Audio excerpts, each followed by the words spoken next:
Welcome to the Consulting Leaders Podcast, where we talk about the business of consulting.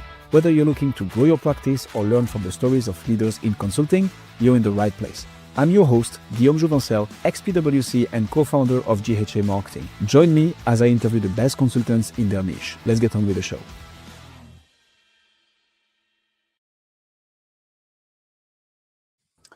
Ryan, welcome to Consulting Leaders. Happy to have you. Thank you very much. Nice to be here. Appreciate it. Let's jump straight into it. What got you into consulting, Ryan, especially after 25 years in our lovely, large financial institutions ecosystem?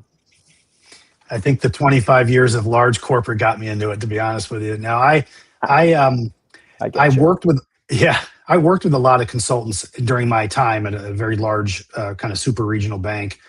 And while I wasn't completely drawn specifically to that business, the ability to both start this company, to have the freedoms and the entrepreneurial spirit to be able to take what I've learned and bring it to the clients that we support is probably the most important thing.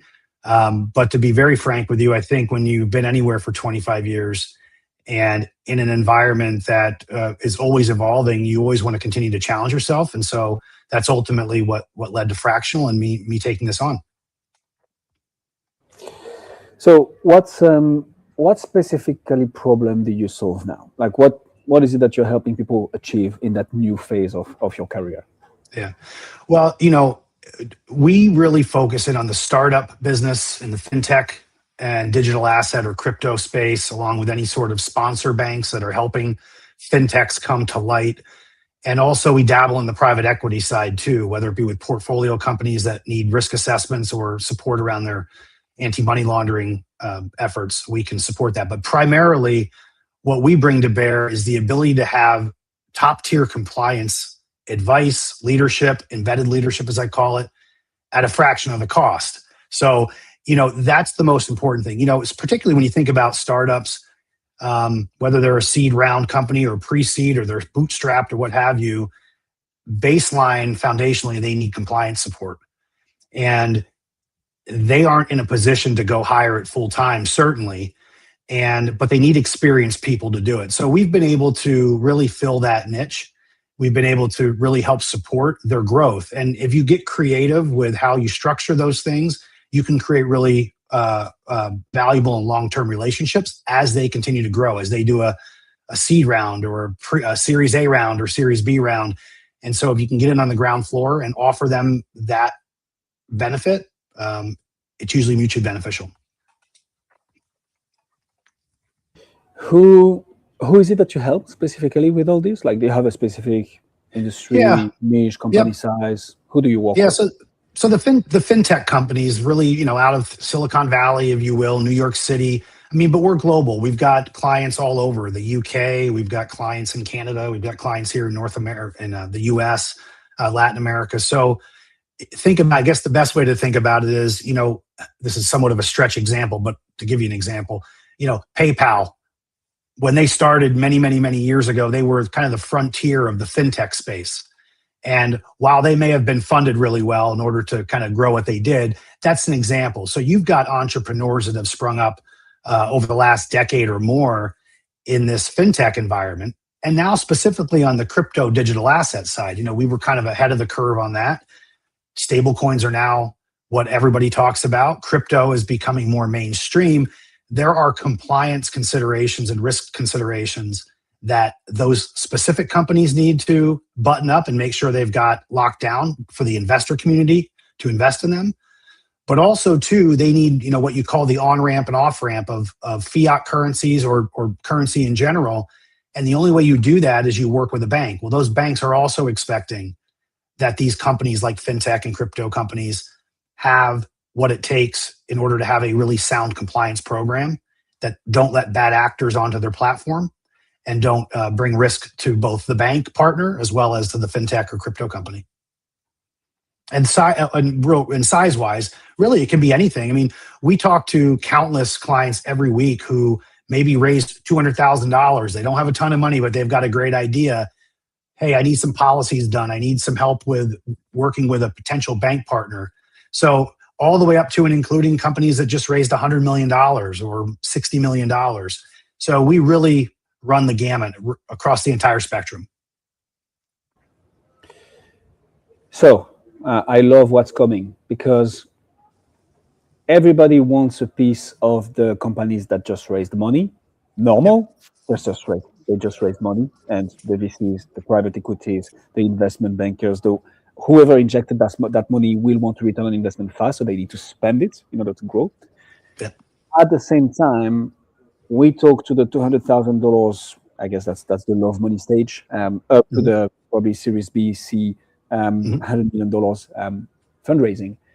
What has worked for you, Ryan, to brand, market, get the attention of those actors, so that you can get in the door? I'm not talking about sales just yet, but like what has worked for you to get the attention of those people and for them to be like, hey, Ryan, you might be able to help. We need to, build that partnership with the bank, but we have no clue what we're doing compliance-wise. What has worked for you? Well, I think primarily, and as with anything, things are art and science, but things are also luck too. So I got very lucky when I started to my first several clients, in particular, one of them who just did a Series C, large one. Once you become affiliated, either directly or indirectly or what have you, and in particular, those clients come out of an incubator, whether it be out of the Silicon Valley area or New York, very quickly you can start to amass some scale in terms of the outreach that people are doing to you. I think in addition as well, one of the things I really focused on was there are, again, in this FinTech space, there are many handfuls of key providers of services that they themselves are almost FinTechs, but they're serving the FinTech community. So if you think about KYC providers, know your customer, know your business customer type providers, or OFAC screening or governance systems. A lot of those companies also maybe had done their own seed round, and they need to move quickly too. So if you can find synergies between playing a connector between both your clients or the types of clients, as well as these providers, that's what really gives you that force multiplier. That's what we've been fortunate enough to do. And then from there, quite frankly, then it just becomes about leveraging your network and then slowly but surely adding different elements in, whether it's search engine work or things of that sort that really drive it home. And that's truly how we've built Fractional. So relationship based, expanding the network, building that brand awareness. Any particular channel that has worked for you to do exactly that, Ryan? Or did it just happen to word of mouth and like just networking with people? Yeah, I mean, I would say, yeah, there was a somewhat of a strategy. I would say I fell into it a little bit. I'd hesitate to give up too much of the information, but basically, there's a lot of places in the country specifically that incubate fintechs, and so that was always really powerful to make sure that you understood where those places were, who was involved. But quite frankly, if you look at LinkedIn, I mean, I've got out how many followers or what have you, but the first place I'll go if somebody says, "Hey, do you know so and so?" I go look, and it 9 times out of 10, there's some sort of mutual connection that can be leveraged. So I think networking is really important, certainly. But at the end of the day, what's becoming most important is, I hate the cliche, you want to meet your customer where they are, but that's truly the case. I mean, you probably do the same thing I do, like everybody else who might listen to this does, and have started to leverage any version of AI that they possibly can, whether it's Claude or Gemini or you name it. For us to be at the very top of those results has been even more important today than anything that I may have mentioned just before that. So that's a really important place to be, is in those results. And so you have to invest in order to be there. And so we've done that. Thanks for sharing this, Ryan. Not too much of the secret sauce, but so we have a bit of an understanding of like Just how enough. it could work. Yeah. Exactly. So talk to me about what happens afterwards. So you're in touch with those incubators. You're the name that pops up when it comes to potentially, compliance for all things. Hey, we just raised money. We need to get to the next stage, but we need that piece to be tackled. Mhm. How do you move from those conversations, those like interactions, to an actual sales conversation, an SOW, a letter of engagement? We rock and roll. How does all that look like for you at Fractional? Yeah, I mean, really what it comes down to is you've got to be ready to meet within 24 hours or less. I mean, so, you know, this isn't like corporate America where people schedule hour-long meetings and on top of hour-long meetings and like to hear themselves talk. This is really about founders who came into some money, albeit whatever size that is, who want to move quick because they're in an industry that moves quick. So number one, you've got to be able to meet very quickly. So, what that's looked like for me is we've automated a lot of that initial outreach. When something new comes in, we've automated a lot of it from the perspective of making sure they get a calendar link within minutes to be able to schedule time. To make sure that our CRM systems are updated in real time so that you have as much knowledge about the client before you meet them, so that you can hit the ground running when you talk to them. So it's really about the speed to appointment is probably the most important thing. And then it's speed to proposal. So once you get off that phone call, you've got 48 hours at the most to get something in their hands that solidifies your conversation. And then generally speaking, what happens on that call, and I always say it to clients and anybody who does some sales outreach for me, nothing that we put in a proposal is written in stone. It can't be in this industry. Different stage fintechs have different needs. And so you've got to be able to be flexible with them. It can't just be, this is what your monthly rate is. I'll send you an invoice. Thank you. We'll keep doing that. There are times where that makes the most sense. There's also times where you need to be very flexible on structure. Maybe not so much on the price because I think we're very competitive, but around what works for them. And so I think you need to be very malleable. You need to be quick. You need to be malleable. And that entire sales cycle, in theory, should take no more than 5 days if you do it right. Now, the client may decide they need more time or what have you. That happens certainly. But if the stars are aligned, it should never take more than 5 days. And that comes with that speed to appointment, speed to proposal, speed to contract. And each of those things should be no more than 48 hours. So I love this. I'm going to take a bit of a tangent here, just because I'm interested in getting your thoughts on it. Would you fly to the client, prospects within 24 hours as well? Or is it purely sales velocity, as in the touch points, the contacts, the outreach via email? Like how do you see in-person versus kind of remote in 2026 and beyond? Yeah, I mean, I certainly would, and was actually scheduled to do that last week and got canceled on a flight to Greenville, South Carolina. But the intent was to go have lunch with several folks who we've been talking to. It wasn't within 24 hours per se, but we were able to turn the appointment around pretty quickly to go for me to get there. I've also done the same thing in helping a client to get to New York City within less than 12 hours notice to go support what they were doing. So yeah, I mean, I would say that's the exception, not the rule.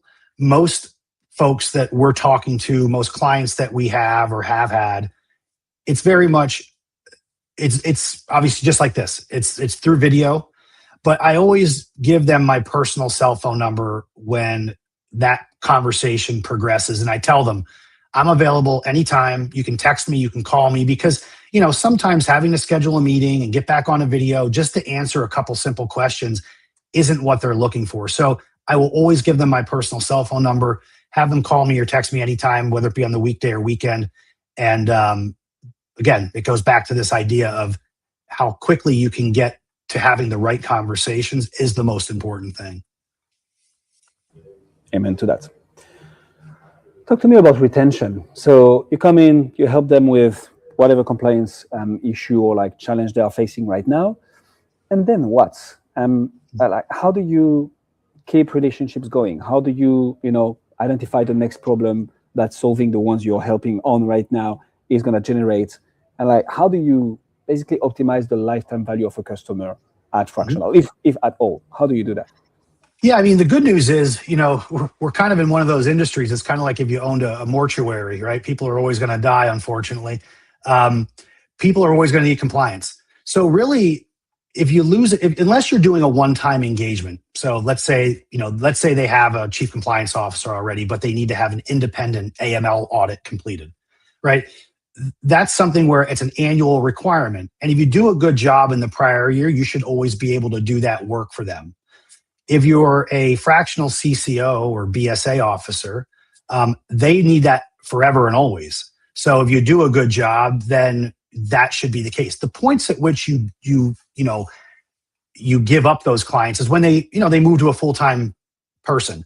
And I've had conversations with clients that go a little bit of something like, hey, look, based on your transaction trajectory, you really should have more full-time staff than part-time, but we can come up with a plan to do that. So the short answer is, if you're doing a good job, you can maximize those relationships over time because they need what you give them. And if you don't do it well enough, they'll go find somebody else who will.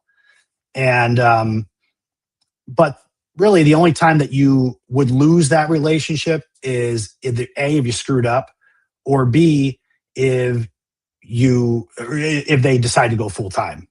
Like if you're a Series B, maybe C, depending on the complexity of what you're doing, you're probably full time. Series A, not necessarily. There's a lot of Series A who are Series A for a number of years, and Fractional works just great for them, the company and the people, right? So that's how I look at that. I like the way you roll, and coming from the finance world as well. I know how painful compliance can be,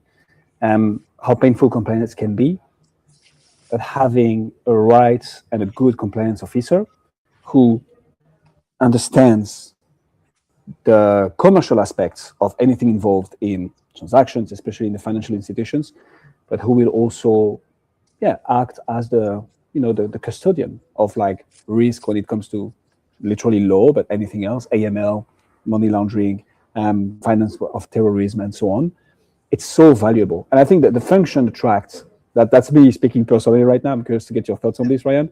Yeah. The function attracts very analytical, squared, maybe sometimes not emotionally driven, or low IQ, high IQ, low EQ people, at least at the starter levels. But like when you find this compliance officer who is good with compliance and good with people, you usually have a superstar. So you just hit it. Oh, good. No, I was going to be like, this is how I feel you probably approach this. But so what are your thoughts on that? You're 100% right. I mean, what you just described, you did it in a really nice way that I probably should use that sometimes, the IQ versus EQ. I mean, when I set out to do this, I've got a team of 15 folks that supports our clients. My primary objective when I have those conversations, both anybody who's coming on new or anybody who I've got, is our job is to help them grow revenue. Our job is to get to a yes, not to tell them how they can't get there. I mean, there's so many people that could tell you what not to do, but our job is to say, here's how you do it. I always think of it like guardrails on a highway. Our job is to be the right and the left guardrail. And if the founders decides they want to bounce off that guardrail and feel the pain of it, even after we told them, you're getting a little close to the edge there, that's ultimately going to be their decision. It's probably going to impact their business, but it won't impact the compliance aspect of the business. In other words, if there are restricted industries that they should not be banking because we think it's detrimental to both their reputational risk as well as maybe their partner, their bank partner, what have you, we can say, look, you can certainly bank those clients. They're on the far end of these guardrails. Just know it may cost you a little bit more in terms of monitoring. Just know it may cost you a little bit more in terms of reputation. And also, too, don't be surprised that at a moment's notice, if the bank receives pressure from their regulator, they're going to exit that business. And you're going to have to rug pull a bunch of customers who you onboarded. So our job is to lay out what those things are, not to be the friction that impedes them from growing their business. So that's the first thing. The second thing is, my background, the first decade of my career was in sales. The back half of my career was in compliance. So I've been fortunate to be able to put those two things together. But if you were to send me out to PwC or a large bank, Bank of America isn't going to hire our company to come in and do their compliance. They've got armies of people, and they're going to go to the big shops. But we're marrying together this idea of helping companies grow revenue and managing their compliance works is in this FinTech startup, fast-paced space. That's where we play best. So to your point, you're spot on. Amen to that. All right, this was a bit too easy on you, Ryan, so I'm going to throw a little bit of a curveball at you right Sure. now. What's with all that said, what's your number one challenge right now?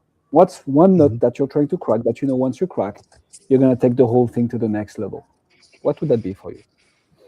That's a good question. I think oftentimes it can be making sure that you have a deep enough bench of people and you don't overload certain numbers of your 15 people and get to the point where you're not load balancing it well enough.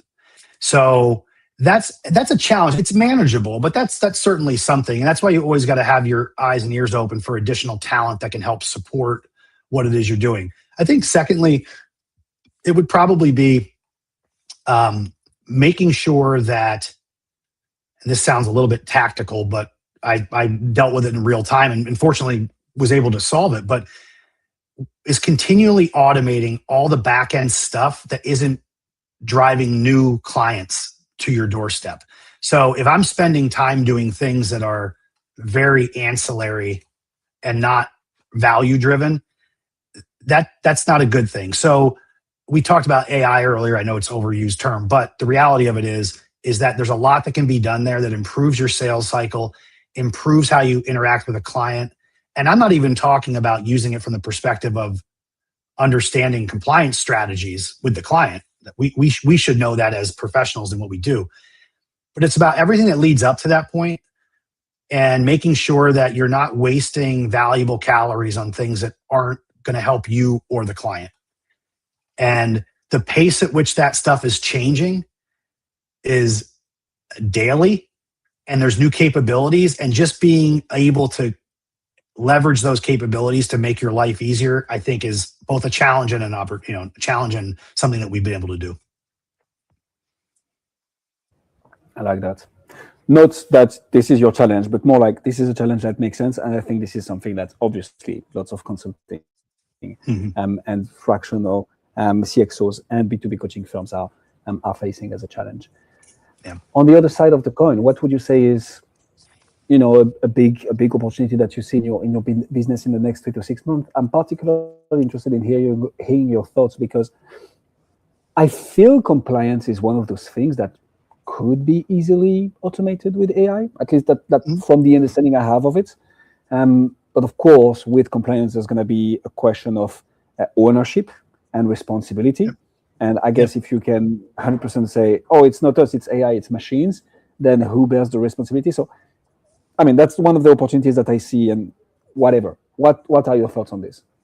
Yeah, I think, there's no doubt about it. Automation, AI will replace aspects of compliance, just much like it will replace aspects of most white collar roles.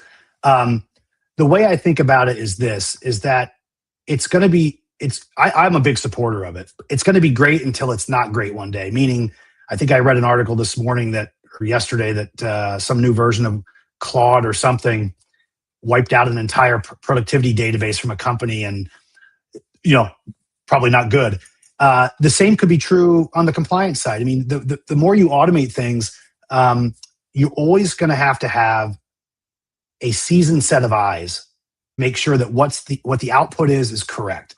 So I don't think compliance would ever be fully automated away. Things that can get automated, I think, are things like investigations of transactions. I absolutely think those types of very strategic, or I shouldn't say strategic, but very tactical parts of the compliance world could be.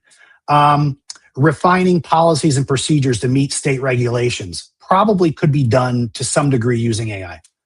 What can't be done is some of the risk-based judgments that need to be made to keep people inside the guardrails. So sure, you could ask ChatGPT, hey, should I bank a marijuana-related business or whatever? Should I start a FinTech around that? You could ask that, they'll give you an opinion. The reality is what's going to ultimately happen, I think, as regulators continue to get more involved in this is they're going to want to know who the human being was that either prompted it or gave a second set of eyes to it. So that tells me there's always going to be somebody in the loop. But yeah, no, I'm a big fan of it. I think if you're a FinTech or, banks certainly, if you're not automating away very repeatable tasks, you'll get passed by. So I think our job in that is to even talk to clients about parts of their business that they can automate away, to be honest. But the good news is this, though, you think about it, most of these startups, I'm using startup as an example, they're 1 or 2 person compliance shops. It might be us as a fractional CCO and maybe a compliance analyst, something like that. So there's really not much there to automate away. I think it's when you get to the higher end of the curve where AI will have a real true impact on the compliance side. And it's probably less so at the senior most level of compliance, which is really where we focus, and more in that middle range where those are repeatable tasks that can likely be looked at. Ryan, Cimo, ladies and gentlemen. Ryan, if people want to find out more about you, see what you do, where should they go? They should check out fractional.co. Everything you need to know about us is there. All the stuff we offer, our team, where we operate. You can see our clients. You can do all that stuff. So that's a great place to go. And then we have a LinkedIn page as well, where we do post blogs routinely. And, would love to get a couple follows there as well. So those are the 2 primary places. We'll put all the links in the description. I can say one thing for sure, Ryan, is that you've gained at least 1 new connection on LinkedIn out of this interview. Me. Excellent. I just added you. Thank you. Well, I appreciate it. I'll make sure to connect back. Thank you so much for coming on Consulting Leaders. Appreciate it. Thanks for joining us on this episode of the Consulting Leaders podcast. We hope you learned valuable lessons on how to grow your practice and take your business to the next level. Make sure to subscribe and leave us a review wherever you're listening to this show so you never miss an episode. To apply and be a guest on the show, click the link in the description. See you next time. Thank you. How